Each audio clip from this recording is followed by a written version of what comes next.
I'm taking on a challenge today. I'm going to try and refurbish this Panasonic DR60. As you can see, it has seen much better days. It was sent to me by someone who asked me if I could do something with it. And I figure what I'm going to do is replace a bunch of the parts with the parts from the Panabox, which is the radio version. A lot of the parts are the same. And I'm definitely going to replace the front cover.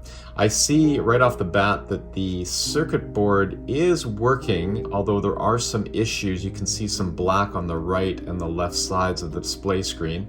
And also the file number, there seems to be a little bit of an issue. I'm assuming it's 3, but it looks like it could be 8.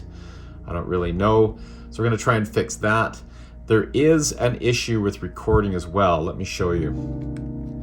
Testing 1, 2, 3, 4. Testing 1, 2, 3, 4. So what'll happen is it'll play about the first 2 seconds and then it just fades out. Testing 1, 2,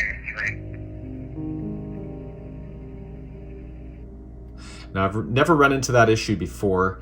We're going to try and work on that as we go along. Maybe when I clean up the circuit board, that'll take care of it. But anyway, at the very least, this will look much better by the time I'm done with it. Whether it will work properly, I don't know, but let's get started. I just removed these 3 screws from the back and I pried open the unit and took a look at the circuit board, and honestly, it doesn't look too bad. I was expecting to see it in a lot worse condition. However, I will point out a few things. I did notice that this battery terminal here is quite rusted. If I turn it around the other way, you'll see that it's really got a lot of rust on it here. And also this battery terminal right here has got some white powder on it. It's got some corrosion on it. I'm gonna definitely clean this side. I might have to replace this battery terminal, or I might just clean it up. Another thing I wanted to point out, and I find this quite interesting, is when I open up these units, I find dust bunnies in them. You can see one here and one here. This is simply just dust that's got into the unit over time. But what that tells me is there's probably almost always dust underneath this wheel here. Let me turn it around. The wheel here collects dust, and that's got to be cleaned with some WD-40 circuit board cleaner when I pull this circuit board off. And the way I get this board off is I undo this screw here and this screw here. I make sure that I unplug the speaker, and then I'll take a look at the other side and see what we're looking at there.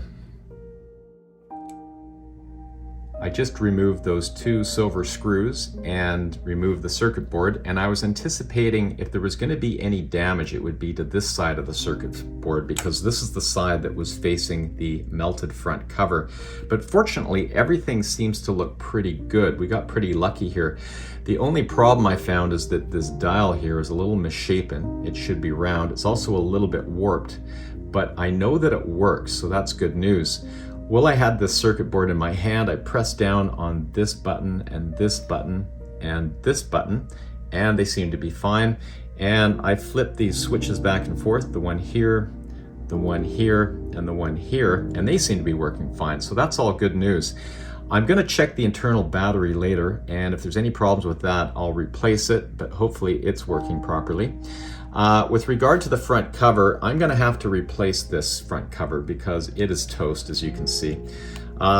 This leaves me in a bit of a dilemma, because to buy a parts DR60, I'm probably looking at between $400 to $800 on eBay.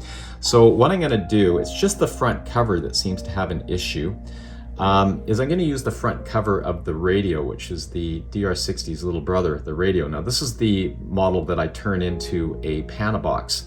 This is the RF-ND200. That's what you want to get if you're trying to get a new front cover, because with a few modifications we can turn this into that. The other thing I'm going to do is, instead of pulling off all these parts like these rusty battery terminals and the speaker, I'm going to use the parts that came with this radio because they're identical, and I'm going to use them instead of the parts on here. You can see that even these buttons are pretty ugly, so I'm going to use the new buttons that came with that radio version. The only thing I am going to pull off and reuse off of this old cover is this black power switch, because the radio comes with a red power switch. Now, the parts are identical except for color, but to keep this looking more like a DR60, I'm going to replace that red power button on the radio with the black power button. I noticed that the LCD gasket was a little bit warped, so I'm probably going to use the gasket from the radio. The one thing I cannot reuse is the LCD screen. I am stuck with this, and it does look like there's a bit of damage. That black bleed through is permanent damage. I can't do anything about that, but we're fortunate in that it is on both edges and there's a lot of screen left, and you can see the digits in the screen, so I think we're going to be just fine. If you take a closer look, you can see that this screen is pretty dirty, so I'm going to clean it up. And this zebra strip, I'm going to pull this off, and I'm going to clean both sides with isopropyl alcohol. And what this strip's job is to transfer information from the circuit board to the LCD screen. And it sits against these black lines right here. So I'm going to give this whole circuit board a good clean, especially underneath this dial, because this is where dust tends to build up. Now, speaking of dust, when I opened up this unit, another 4 dust bunnies fell out. So there's a total of 6. The most I've ever seen before is maybe 2 or 3, but 6 is unheard of. So this unit has probably never been opened up before. It's probably never been cleaned. It's probably operated in a dusty environment. And that dust can cause a little bit of havoc, especially underneath this dial. As I said before, I'm going to take some WD-40 contact cleaner. I'm going to give this whole board a good clean, but especially underneath this dial here, I'm going to get all the dust and dirt out. So let's go to the next step. All right, so we're going to rebuild this front cover. In order to do that, we're going to use parts from the radio.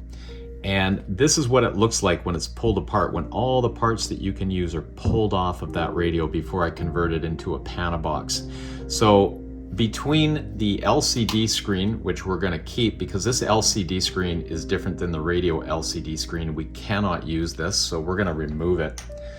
And this black power switch, because we don't want to use the red one, we want it to be black because that's what the DR60 uses, so let's get rid of that. This front cover is obviously going to be very important because that's going to be the main cover that we're going to add everything to. This and this part from the radio help hold the LCD screen in place. We're going to need these battery terminals because the other ones were rusted. We're going to need a speaker, so I'm going to use the one from the radio because that way I don't have to check if there was a problem with the DR60, because I knew that this radio was working just fine before I pulled it all apart. There's the 2 screws that hold the speaker in place. We're going to need the 2 buttons here. I'm not going to reuse the ones from the melted DR60 because those were in really bad shape. These are in really good shape. The only thing that's missing is there isn't a red stripe, which isn't a big deal. You can see these are the screws that are going to hold the circuit board and the back cover in place, so let's use those. So everything to the left of this line is what we're going to rebuild. We obviously don't want the radio circuit board. We don't need the back cover because the back cover is fine. We also don't need the battery cover, and we also don't need all these little switches because these switches attach to the back cover and we're working with the front cover. So there you go. This is what we're going to use, and we're going to rebuild this by using these parts. It's going to look much better, and it's probably going to function a lot better as well. I've just finished assembling the front cover, and most of these parts are from the radio. I put in the DR60 LCD and I swapped out the red button for a black button. And also I taped off and painted where it said AM FM up here. I took that off because I don't want to confuse this as a radio instead of a voice recorder. I could go to the trouble of putting the red IC recorder letters on there, but I'm not going to bother. About the only issue I see right now is you can see a little bit of the black bleed through in the display, but that shouldn't affect things too much, and this is far better than it was. So I'm going to reassemble this unit and we'll see if it works. I just finished putting the unit back together and everything fit nicely. I'm going to take off the back cover here and put the batteries in shortly. But when I do, I'm going to be looking for 3 things. I want to make sure that this LCD screen is performing properly. I'm hoping that there will still be files remaining in memory, because if there are, that tells me that the internal battery is just fine and I don't need to replace it. And number 3, and this is the biggest one, is I'm going to do a test recording, because as you recall, on the first test recording, when I first received this unit, it only played the first second or two of the file. And obviously this can't be used as a voice recorder if it continues to do that. So hopefully it'll play the entire file. So let's put some batteries in.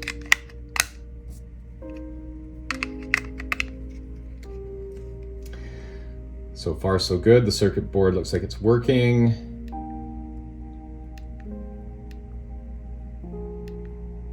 Okay, well, right off the bat, the LCD screen is not 100%. There's still little issues, but I mean, it's usable. I think it's fine. You know, you can use this as a backup recorder. You see it says the word erase down at the bottom. It shouldn't say that. So there is a small issue, but that's just a visual issue. There's not really a performance issue there. One bit of good news here is that I see there's still files in memory, so that's good news. That means I don't have to replace that internal battery. But now for the biggest challenge, and that is, if I do a recording, will I get the entire recording on playback? Let's try it now. Testing 1, 2, 3, 4, 5, 6, 7, 8, 9, 10. Okay, hopefully we hear the count up to 10 on playback. Testing 1, 2, 3, 4, 5, 6, 7, 8, 9, 10. Perfect, and we do. So this unit is pretty much ready to go. Again, just a little bit of an issue with the LCD screen, but other than that, I think it'll be just good as new. Also, this new speaker I installed really sounds loud and clear, so that's great as well. Anyway, thanks a lot for watching.